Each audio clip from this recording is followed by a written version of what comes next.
Numbers 30. And Moses spake unto the heads of the tribes concerning the children of Israel, saying, This is the thing which the Lord hath commanded. If a man vow a vow unto the Lord, or swear an oath to bind his soul with a bond, he shall not break his word. He shall do according to all that proceedeth out of his mouth. If a woman also vow a vow unto the Lord, and bind herself by a bond, being in her father's house in her youth, and her father hear her vow, and her bond wherewith she hath bound her soul, and her father shall hold his peace at her, then all her vows shall stand, and every bond wherewith she hath bound her soul shall stand. But if her father disallow her in the day that he heareth, not any of her vows, or of her bonds wherewith she hath bound her soul, shall stand. And the Lord shall forgive her, because her father disallowed her.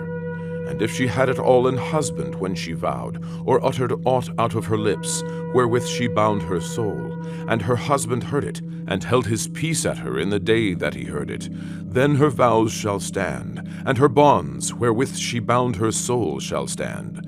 But if her husband disallowed her on the day that he heard it, then he shall make her vow which she vowed, and that which she uttered with her lips, wherewith she bound her soul, of none effect, and the Lord shall forgive her. But every vow of a widow, and of her that is divorced, wherewith they have bound their souls, shall stand against her.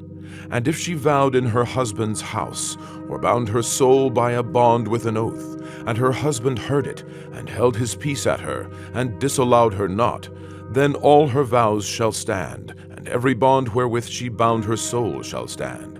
But if her husband hath utterly made them void on the day he heard them, then whatsoever proceedeth out of her lips concerning her vows, or concerning the bond of her soul, shall not stand.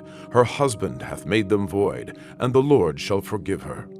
Every vow and every binding oath to afflict the soul, her husband may establish it, or her husband may make it void. But if her husband altogether hold his peace at her from day to day, then he establisheth all her vows, or all her bonds, which are upon her. He confirmeth them, because he held his peace at her in the day that he heard them. But if he shall anyways make them void after that he hath heard them, then he shall bear her iniquity. These are the statutes which the Lord commanded Moses between a man and his wife, between the father and his daughter, being yet in her youth in her father's house.